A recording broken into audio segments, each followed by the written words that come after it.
বহুত দিন পর মানে লেগে গেছে বিভৎস জ্যাম। দোকান কোনটা? হালকা যেহেতু ঘুমটা পাচ্ছিল, কারণ রাস্তা যখন একটা লেন হয়ে যায় সব লেন বেরিয়ে যায় ভেতর থেকে। কি বলবো, হিস্টোরিক্যাল একটা গাছ, অনেক বছর হয়ে গেছে জিনিসটা খাওয়া। চিনি না ভাই কোনটা ছাতিম গাছ। আদিবাসীরা নর্মালি এই টাইপের আর্ট করে থাকে। কাম করে আলাম, ড্রেস চেঞ্জ হয়ে গেল, এটা কাইন্ড অফ একটা এখানকার একটা মোমেন্টো টাইপের লাগছে আমার দেখে। শরীরের এমন কোনো পার্ট নেই যেটাকে আমি ফিল করতে পারছি। ঘড়িতে টাইম হচ্ছে এক্স্যাক্টলি 6টা। Good morning everyone, welcome back to the channel. Title দেখে তোমরা বুঝে গেছো কোথায় যাচ্ছি। তো ইয়েস, আমি যাচ্ছি হচ্ছে বোলপুর শান্তিনিকেতন। পুরো জায়গাটা এক্সপ্লোর করা হবে, একদম ফাটিয়ে মজা করা হবে, আর তোমাদেরকে সঙ্গে নিয়ে মজা করা হবে। কিচ্ছু খাইনি সকালবেলাতে, অ্যান্ড বেশি কথা বলবো না। আপাতত এখানে কথা বলে টাইম নষ্ট করবো না। বাইক রেডি করে নিয়েছি, আমি নিচে যাবো, হেলমেট লাগাবো, বেরিয়ে যাবো। Let's go, let's hit the road. Bike আমাদের রিফুয়েল হয়ে একদম কমপ্লিটেড রেডি আছে, কোথাও দাঁড়ানোর নেই, রাস্তা ধরে কথা হচ্ছে। চলো। ঘড়িতে টাইম হচ্ছে 6:39, 6:39। বিশাল তাড়াতাড়ি ইচ্ছা করে বেরোলাম না, তার কারণ হচ্ছে গিয়ে ডিস্টেন্সটা বিশাল বড় কিছু নেই, ম্যাক্সিমাম 200 কিলোমিটারের মধ্যে ডিস্টেন্স আছে কলকাতা থেকে। তো আমাদের ডেস্টিনেশন আজকে শান্তিনিকেতন। ফাইনালি একটা রাইড হচ্ছে, অ্যান্ড লাস্ট মান্থে রাইড হয়নি, অনেক চাপ ছিল। আমি দেখলাম না, একটু না বেরোলে হবে না। আমি একা যাচ্ছি, একটাই বাইক আছে, তো will have a lot of fun. বহুত দিন পর একদম বাইক চালাচ্ছি, তো সেটার জন্য তো আমি বহুত এক্সাইটেড। বাইক চালাচ্ছি মানে প্রপার বাইক চালাবো আজকে, ঠিক আছে? মানে হাইওয়েতে বাইক চালাবো, সিটিতে বাইক চালানোটাকে বাইক চালানো থোড়ি বলে, ওটা তো ফর্ম্যালিটি। ট্রিপটা আমার যেটা হয় কম দিনেরই ট্রিপ, আজকে যাব, কালকে চলে আসবো। কোথায় থাকছি, কি করছি না করছি সব ডিটেলস তোমরা জানতে পারবে। তাই জন্য কি করতে হবে সেটা হচ্ছে গিয়ে ব্লগটা পুরোটা দেখতে হবে। ইয়াস, চলো আপাতত আমরা বিদ্যাসাগর সেতু ফেরোচ্ছি। চলো তাহলে এগোনো যাক।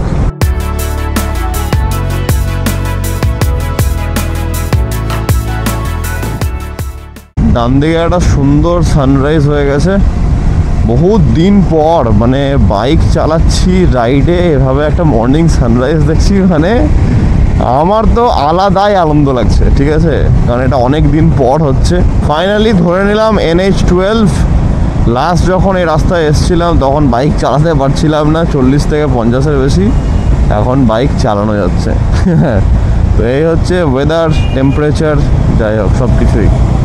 এখন গাড়ি চলবে টানা, যাব একদম ভাবছি বর্ধমানে গিয়ে দাঁড়াবো। বর্ধমানে গিয়ে একটু ব্রেকফাস্ট করব কিছু একটা, লেটস সি। এখন অবধি সেরকম খিদে পাইনি, অ্যান্ড আননেসেসারি বেকার দাঁড়াতে চাইছিও না। হাতে টাইম আছে, অ্যান্ড কিছু টাইম সেট করা আছে, সেই হিসাবে একটু ঘোরাফেরারও প্ল্যান আছে, যেহেতু আমরা একদিনের জন্য যাচ্ছি। তো দেখা যাক কেমন কি হচ্ছে না হচ্ছে। আবার তোমরা একটু রাস্তাটা এনজয় করো। এই জাংশনটাতে একটু ভালো ট্রাফিক লাগে, কিছু করার থাকে না। এই যে বাঁ দিকে ঘোরাচ্ছে শুধুমাত্র মাথার ওপরের মিররটা দেখে, অ্যান্ড বাঁ দিকের সাইড মিররগুলো বন্ধ, খুব রিস্কি এটা। তো এই টাইপের লেন দিয়ে যাওয়ার সময় এই টাইপের পাবলিকদের থেকে কিন্তু সাবধান। লেগে গেছে বিভৎস জ্যাম, মানে প্রায় পিছনে 6-7 কিলোমিটার থেকে এভাবে ট্রাফিক আছে। ভগবানই জানে কারণটা কি, কে জানে ভাই।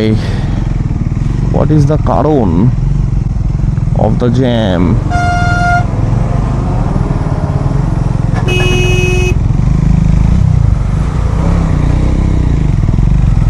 এই তো এইসব অবস্থার জন্য হয়ে গেছে ট্রাফিকটা, মানে একটাই লেন, একটাতে আপ ডাউন হচ্ছে। ফাইনালি একটু গাড়ি চালানো যাচ্ছে, ট্রাফিকটা কাটলো। মাঝখানে ওই ওয়ান ওয়ে, তারপরে তোমার আরে আরে আরে আরে এইসব হচ্ছে লোকজন। মাঝখানে ওই তোমার সিঙ্গেল লেন ছিল, ডিভার্সন ছিল, তাই জন্য একটু ট্রাফিকটা ভালো রকম লাগছিল।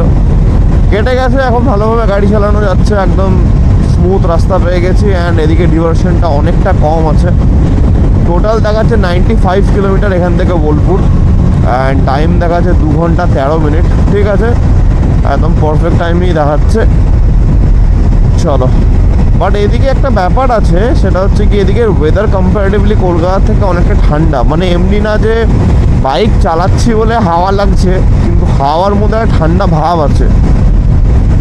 তো ঠান্ডাওয়ালা একটা যে হালকা একটা যে ঠান্ডা লাগছে, ওই টাইপের একটা হালকা একটা ফিলিং আছে।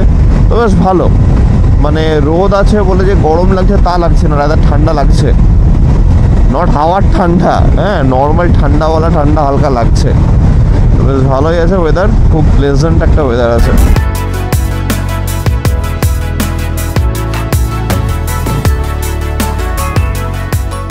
খিদেটা পেয়েও গেছে, একটু খেয়ে নি এখান থেকে কিছু একটা। দোকান কোনটা? ব্রেকফাস্ট হবে? বাইক কোথায় রাখা যাবে? শক্তিগড়ে দাঁড়ালাম এখানে, ল্যাংচা নিকেতন। খিদে পেয়ে গেছে, আলাম খেয়ে নি। হালকা যেহেতু ঘুমটা পাচ্ছিল, আমি বুঝতে পারলাম পেটটা একটু ডাকছে, তো খিদের জন্যই হচ্ছে। তো ওইভাবে বাইক চালানোটাও সেফ না একদমই, it's not healthy, it's not safe. তাই জন্যে পেটে একটু কিছু অন্ন দেওয়া হবে, তারপর আবার কন্টিনিউ করা হবে। অ্যান্ড ব্যাপারটা কি, একদম এনজয় করার জিনিস চলছে এটা, এটা কোনো রেস এগেনস্ট টাইম কখনোই না। তাই জন্যে সবসময় ব্যাপারটাকে এনজয় করো, প্রসেসটাকে এনজয় করো।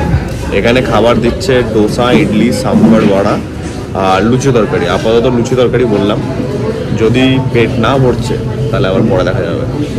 এই যে চলে এসছে লুচি আর আলুর তরকারি, একদম ভালোভাবে খাই। 3টে করে দিল প্রথমে, গরম গরম আছে, ব্যাপক লাগছে, দারুণ সুন্দর আলুর তরকারিটা।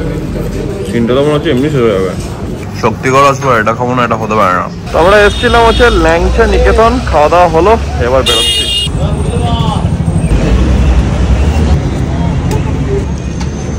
20 টাকা প্লেট লুচি তরকারি আর 10 টাকার ল্যাংচা, একদম পেট ভর্তি খাওয়া হয়ে গেছে। পেট ভর্তি মানে একদম মন ভর্তি, গ্যাস পেট ভর্তি মানে হচ্ছে মন ভর্তি। খিদে পেয়েছিল বেশ ভালো রকমই, ব্যাস পেটের মধ্যে পড়ে গেল ফিউয়েল। এবার চলো, এবার যাওয়া হবে ডিরেক্ট আমাদের বোলপুর শান্তিনিকেতন। আমাদেরকে গুগল আন্টি বলছে যে আমাদের লাগবে নাকি কটা, 11টা বাজবে। ঠিক আছে, আমি যা বুঝতে পারলাম এটা কিন্তু আমাদের লেটে বেরোনোর, মানে 4টায় না বেরিয়ে যে আমি 6টায় বেরিয়েছি সেইটা বেরোনোর জন্য এটা হচ্ছে না। এটা বেসিক্যালি রাস্তায় কাজ হচ্ছে বলে হচ্ছে। সব একটা একটা করে জায়গা চলে আসছে যে সিঙ্গেল লেন দিয়ে, ওইখানটাতে লেগে যাচ্ছে সেই লরির লাইন দিয়ে, টাইম লাগছে ওগুলোতে। আমি যেহেতু ফ্লাইওভারের ওপরে ছিলাম তাই জন্যে এটা এক্সিট মিস আউট হয়ে গেছে। তো সেকেন্ড ইন্টারসেকশন থেকে নিচে নামলাম, এবার একটা ইউটার্ন নিয়ে যেতে হবে। তা ম্যাপটা এমনভাবে জুম ইন হয়ে থাকে যে হুট করে জুম আউট হয়, অ্যান্ড ভাইস ভার্সা, তো বোঝা যায় না। আগে থেকে আমরা রাইট নেব। বাপরে, এই বাঁ দিকটা দেখাচ্ছে, আচ্ছা শর্টকাটই দেখাচ্ছে। তো এ তো প্রপার গ্রামে ঢুকিয়ে দিল মনে হচ্ছে। শর্টকাট মানে তো একদম খতরনাক শর্টকাট হয়ে যাচ্ছে।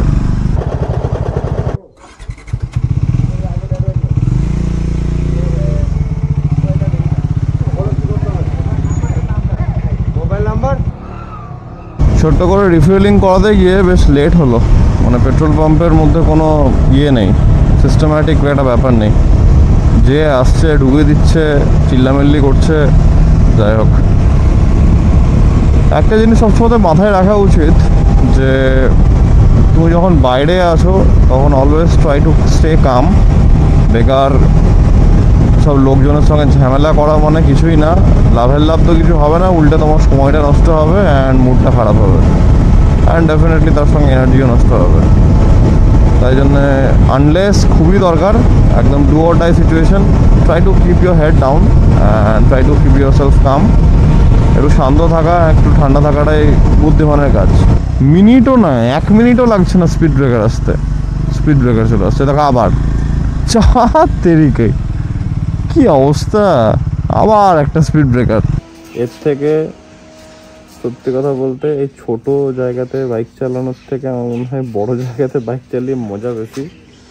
কারণ রাস্তা যখন একটা লেন হয়ে যায় তখন সব লেন বেরিয়ে যায় ভেতর থেকে।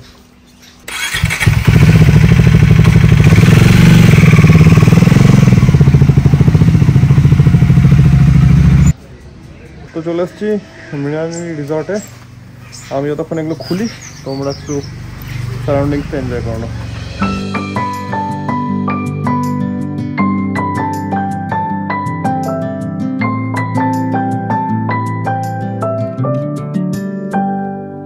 May you always find your way to higher ground. May you always মানে একদম ধরে গেছে অ্যান্ড এখানটা ব্যথা করছে লিটারালি, জানি না কেন। মানে কনস্ট্যান্ট ব্রেক অ্যান্ড অ্যাক্সেলারেশন, এত কটা স্পিড বাম্প মানে।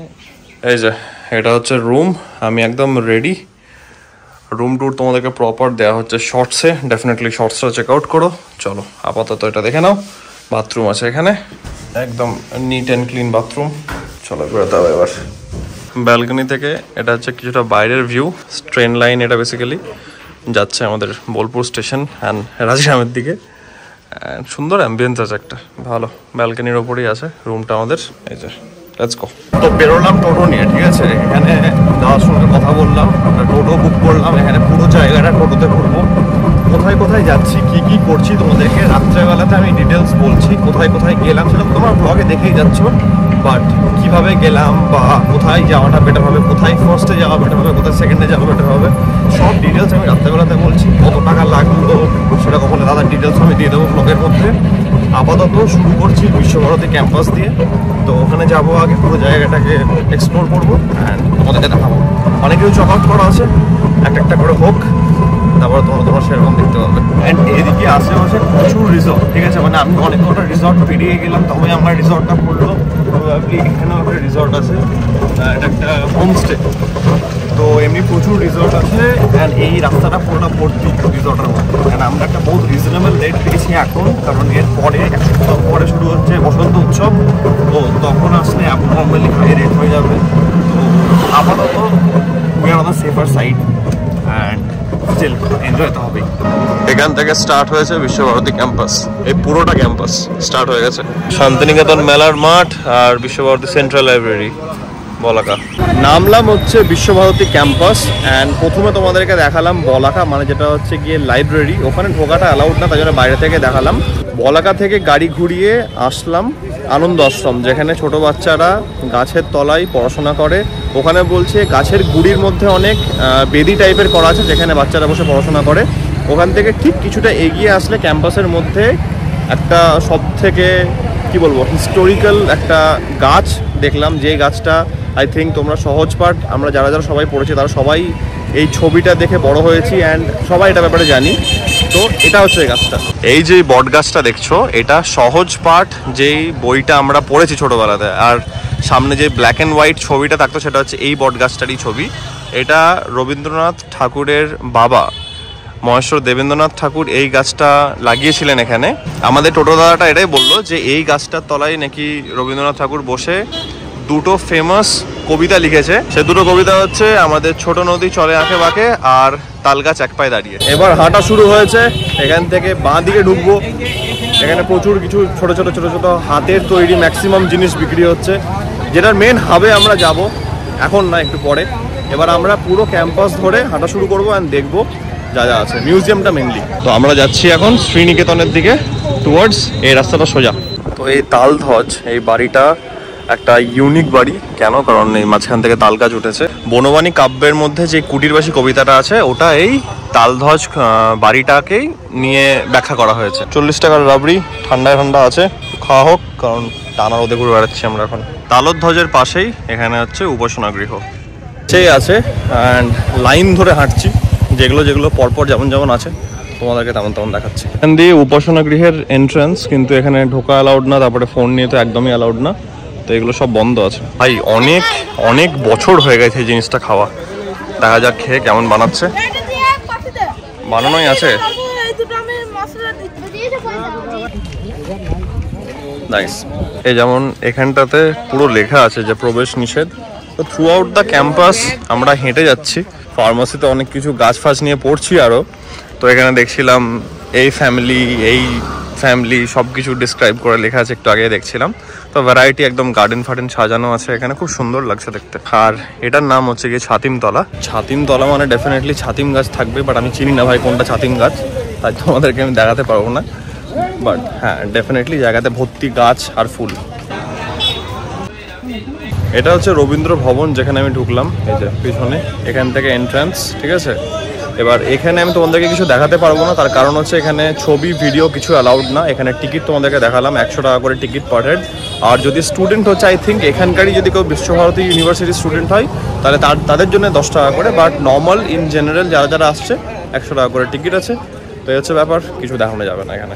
এটা হচ্ছে ক্যাম্পাসের ভেতরটা, এইটা হচ্ছে মিউজিয়াম। যে সামনে চলে এসেছি কলা ভবনের, তার মানে এই পুরো ক্যাম্পাসের এই পুরো জায়গাটাই পুরোটা কলা ভবন রিলেটেড। এই যে এখানে সব স্কাল্পচারসগুলো আছে। কলা ভবনের ঠিক পাশেই হচ্ছে সঙ্গীত ভবন, আর এটা হচ্ছে বিশ্বভারতী ক্যাম্পাসের পুরো একটা ম্যাপ। চলো তোমাদেরকে ম্যাপই দেখাই, কারণ ভেতরে ঢুকতে পারবো না। ক্যাম্পাসটা বহুত বড়, অ্যান্ড এত বড় বলে হয়তো লোকে সবাই সাইকেল অ্যাফোর্ড করে, কারণ টোটো ভাড়া অনেক বেশি এখানে। মানে এত বড় ক্যাম্পাস, সবাইকে একটা জায়গা থেকে একটা জায়গায় যেতে গিয়ে টোটো বা সাইকেল কিছুটা করতে হয়, তো সাইকেল ইজ মাচ অ্যাফোর্ডেবল। এটা হচ্ছে অমর্ত্য সেনের বাড়ি, প্রতীচি নাম, এই যে প্রতীচি। নেক্সট লোকেশনে, এটা হচ্ছে সৃজনী শিল্পগ্রাম।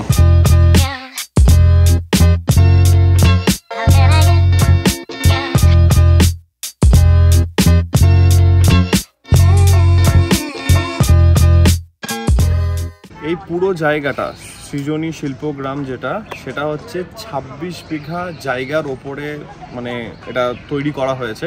তো এখানটাতে আমরা দেখতে পাচ্ছি ভ্যারাইটি অফ কালচার, ঠিক আছে, মানে যেগুলো একদম প্রত্যন্ত গ্রামের দিকে গেলে দেখতে পাওয়া যায়, মানে কুটির, তারপরে মাটির বাড়ি, চালের বাড়ি, এইসব জিনিসগুলো। তো সেই জিনিসগুলো পুরো এখানে একটা সিম্বলিক ওয়েতে এখানে বানিয়ে রাখা আছে। তো মানুষ ওই জিনিসগুলোকে নিয়ে চর্চা করতে পারবে, সেই জিনিসগুলো দেখতে পারবে, কারণ এখন শহরের মধ্যে এইসব জিনিসগুলো দেখা যায় না। অ্যান্ড পেছনে একটা বড় বুদ্ধ মূর্তি দেখতে পাচ্ছি, চলো সামনে থেকে দেখানো যাক তোমাদেরকে ওটা। আর এখানে দেখতে পাচ্ছি সিধু, কানু, বিরসা মুন্ডা সবারই একটা করে মূর্তি দেওয়া আছে, অ্যান্ড সবারই নাম মেনশন করা আছে। তো সেটা একটা অনেক বড় ব্যাপার, ভেরি নাইস।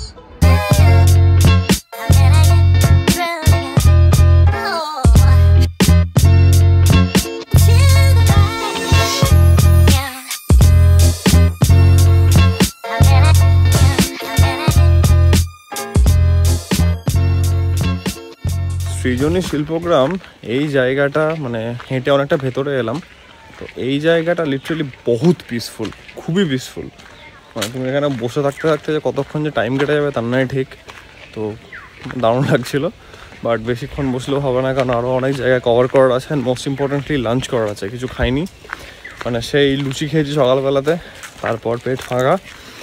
এখন কোথাও একটা গিয়ে লাঞ্চ করতে হবে, দেখি ডাব দেখতে পেলে ডাব খেতে হবে। যতদূর আমি জানি এটাকে ওয়ার্ল্ডলি আর্ট বলে।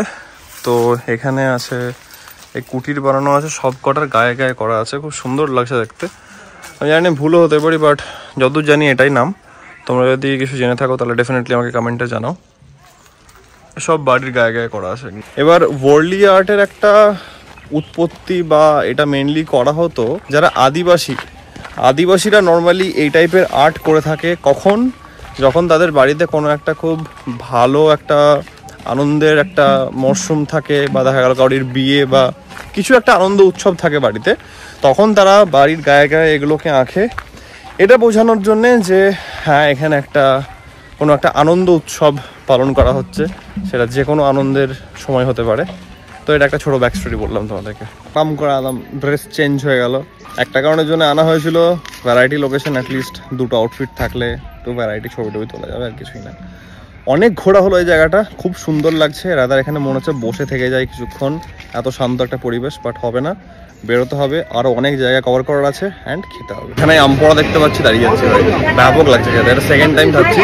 ঠিক এখান থেকে বেরোলাম তার বাইরে, এখানে সৃজনী শিল্পগ্রাম, বাইরে আমপোড়া, দারুণ লাগছে, দারুণ লাগছে।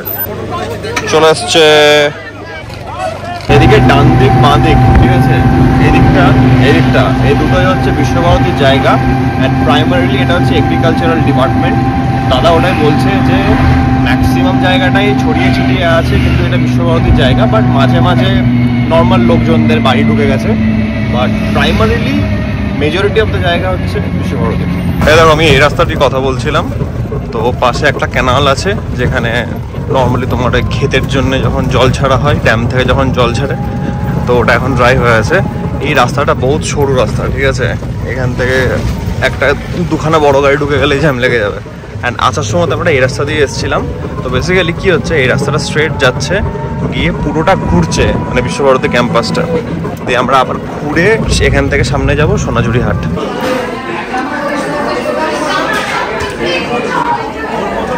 এটা ছিল আমাদের লাঞ্চের জায়গা। এবার ব্যাপার হচ্ছে এখানে পুরোটা ভেজ, একটা ভেজ থালি দিচ্ছে এরা, অ্যান্ড ভেজ থালির সঙ্গে থাকছে হচ্ছে ইদার চিকেন বা মাটন তুমি বলতে পারো। আমি নিলাম চিকেন, অ্যান্ড এক প্লেটের মধ্যে 4 পিস থাকে, 5 পিস, খুবই ভালো ব্যাপার। আনলিমিটেড রিফিল থাকে সব কিছুতে, ভালো, ইটস অল গুড।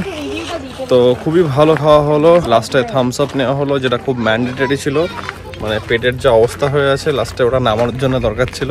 লাগলো হচ্ছে ভেজ থালি 180, চিকেন 1 প্লেট 200, কোল্ড ড্রিঙ্কস 15। সোনাঝুরি যাওয়ার আগে এখানে চলে এলাম প্রকৃতি ভবন আর্ট মিউজিয়াম, এখান থেকে হয়ে একবারে চলে যাবো সোনাঝুরি।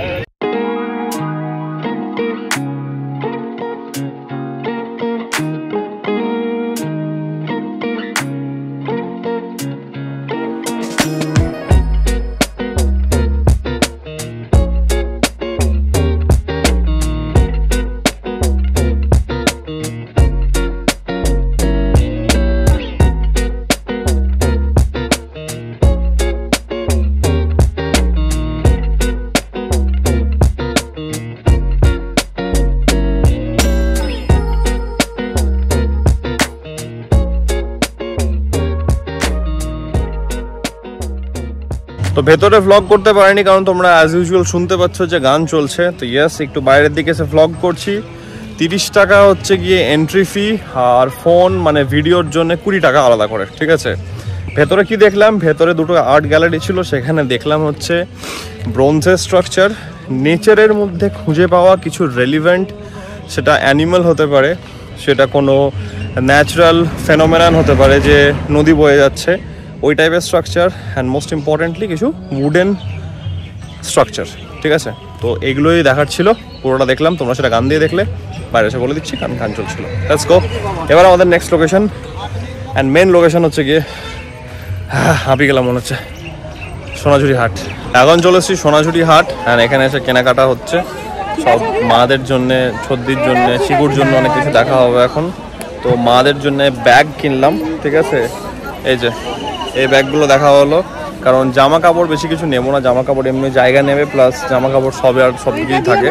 এটা কাইন্ড অফ একটা এখানকার একটা মোমেন্টো টাইপের লাগছে আমার দেখে, তাই জন্য এগুলোকে চুজ করলাম। ছোটোর মধ্যে থাকবে, ঘাড়ের ব্যাগটাতে নিয়ে নেবো। কত বলো, কত হচ্ছে বলো?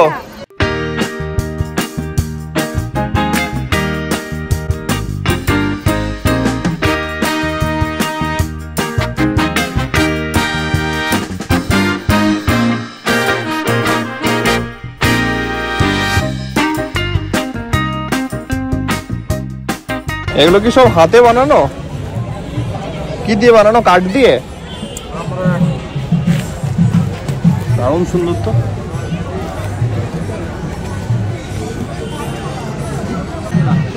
এগুলো সব কাঠের জিনিস, হাত দিয়ে বানানো।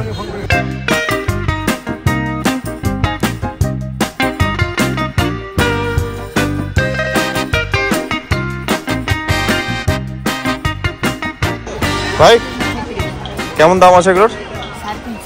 350। এই জিনিসটা করছি ফর দ্য থার্ড টাইম, মানে এটা দরকার মনে হচ্ছে এখন। সোনাঝুরি ঘোরা কমপ্লিট, বহুত ভিড় বহুত জিনিস কেনা হলো বাড়ির জন্যে, মাদের জন্যে, ছদ্দির জন্যে, চিকুর জন্যে। অ্যান্ড সব থেকে বড় কথা হচ্ছে গিয়ে ম্যাক্সিমাম জায়গাতে একই জিনিসই আছে, সেই ঘুরে ফিরে তুমি চুজ করবে, বার্গেনিং করবে, পুরো জিনিসটা এটার উপরে হলো। এবার এখান থেকে উঠবো অ্যান্ড লাস্ট একটা জায়গায় যাওয়ার আছে, সেখানে যাবো। ট্রাফিকের কথাটা বলছিলাম, এই দেখো ট্রাফিক।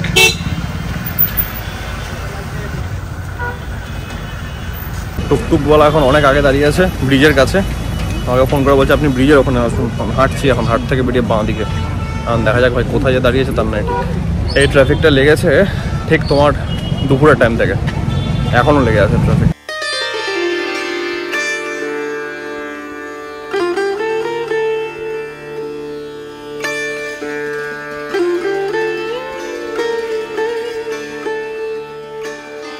আমরা সবাই একটা গল্প খুব ভালো করেই জানি, সেটা হচ্ছে গিয়ে শিব বাবা অ্যান্ড সতী মায়ের গল্পটা। যখন শিব বাবার সঙ্গে সতী মায়ের বিবাহ হয় তখন সতী মায়ের বাবা এই সম্পর্কটাকে ভালোভাবে মেনে নেয়নি, তাই জন্যে সেই সম্পর্কটা কতটা সম্মান দিত না। তো একবার কি হয়, সতী মায়ের বাবা একটা যজ্ঞ, একটা পুজো আয়োজন করে, অ্যান্ড সেখানে এসেছিল সতীমা, কিন্তু ওখানে শিব বাবাকে নেমন্তন্ন করা হয়নি। এবার যখন সতীমা ওখানে গেছিলেন তখন ওখানে খুব অপমান করে অনেক কটাক্ষ কথা বলা হয়েছিল, যেটা মায়ের একদম ভালো লাগেনি। অ্যান্ড সেটার জন্য কি হয়েছিল, ওখানে যে যজ্ঞ হচ্ছিল ওই যজ্ঞতেই উনি ঝাঁপ দিয়ে নিজের দেহ ত্যাগ করে ওখানে। এটা দেখার পর শিব বাবা এসে সতী মায়ের দেহটাকে নিয়ে একদম তাণ্ডব নৃত্য শুরু করে, অ্যান্ড সেটার জন্য একদম পৃথিবী ধ্বংস হয়ে যাচ্ছিল। এটা দেখে বিষ্ণুদেব তার সুদর্শন চক্র দিয়ে সতী মায়ের 51টা টুকরো করলো, অ্যান্ড সেই টুকরোর মধ্যে তার কোমরের অংশ পড়েছিল এখানে, যেটার জন্য আজকে এখানে একটা মন্দিরের স্থাপনা হয়েছে। জায়গাটার নাম হচ্ছে কঙ্কানী তলা। তো আমরা এখানে এসছি, এবার আমরা ঠাকুর দর্শন করব। বহুত টায়ার্ড হয়ে আছি, ছোট একটা ব্যাক স্টোরি দিলাম, যদি কিছু ভুল হয়ে থাকে definitely I am really sorry, but আমি আমার দিক থেকে চেষ্টা করেছি মনে রেখে তোমাদেরকে বলার। ভুল হয়ে থাকলে রিকারেক্ট করে দিও। আমি যাই, অনেক লাইন আছে, ঠাকুর দর্শন করি। যেই 51টা পিঠ হয়েছিল, সেই 51 পিঠের মধ্যে কোথায় কি অংশ পড়েছিল মায়ের, সেটা এখানে দেওয়া আছে। আমি কিছুটা হলো তোমাদেরকে দেখিয়ে দিচ্ছি এখান থেকে।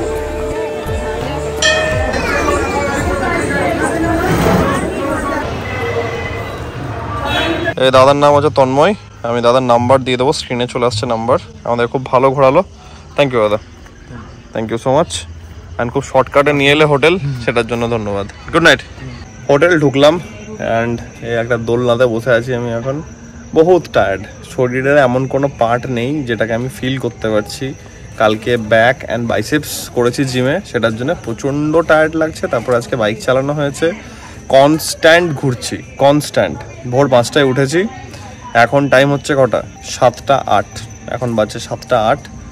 হোটেল ঢুকলাম, আজকে সব পেমেন্ট এখনই ক্লিয়ার করে দেবো, কালকে সকালবেলাতে 5টায় এখান থেকে বেরোবো। এই হচ্ছে প্ল্যান। সব কিছু তোমাদেরকে দেখানো হলো, লাস্ট অব্দি আরতিটা শুধুমাত্র দেখানো হলো না। তার কারণ হচ্ছে কি, একজন পুরোহিত মশাই লেট করছিলেন, এবার কতক্ষণে আসবে, কখন শুরু হবে। অ্যান্ড ওখান থেকে আমাদের হোটেলটা প্রায় দূরে ছিল, বাট অনেকটা শর্টকাটে নিয়ে এলো। এটা একটা অনেক ভালো জিনিস। ঠাকুরের দর্শন হয়ে গেছে, কিন্তু আমি আর ওটার জন্য ওয়েট করলাম না, কারণ তাড়াতাড়ি একটু শুয়ে পড়তে হবে আজকে, কারণ শরীর একদম চলছে না। কালকে সকালে আবার যাওয়া আছে কলকাতা। তো এই হচ্ছে ব্যাপার। আশা করছি আজকের এই ভ্লগটা তোমাদের ভালো লেগেছে। পুরো ডিটেলস তোমাদেরকে আমি দেখালাম, অ্যান্ড আমাদেরকে এত কটা পপুলার যেই স্পটগুলো আছে সেগুলো টোটো দাদাটা ঘুরিয়ে দেখালো সকাল থেকে। অ্যান্ড শুধুমাত্র আমরা ডিয়ার পার্কটা বাদ দিয়েছি, বাকি আমাদের 1000 টাকা লাগলো। অ্যান্ড এটা 1 সপ্তাহ আর খুব বেশি হলে 5-6 দিন বাদ থেকে এটা ট্রিপল হয়ে যাবে, বা ডাবল তো আরামসে হয়ে যাবে, কারণ বসন্ত উৎসব আসছে। যাই হোক, এটার সঙ্গে আজকের ব্লগটা এত অবধি রাখা হচ্ছে। আশা করছি আজকের ব্লগটা তোমাদের ভালো লেগেছে, অ্যান্ড যদি ব্লগটা ভালো লাগে থাকে দেন সবার সঙ্গে শেয়ার করো। Do like, share and subscribe. খুব জলদি দেখা হচ্ছে কালকে একটা ব্লগের সঙ্গে। Till then take care, peace, bye bye, good night. And এটা হচ্ছে আমার এখনকার ডিনার।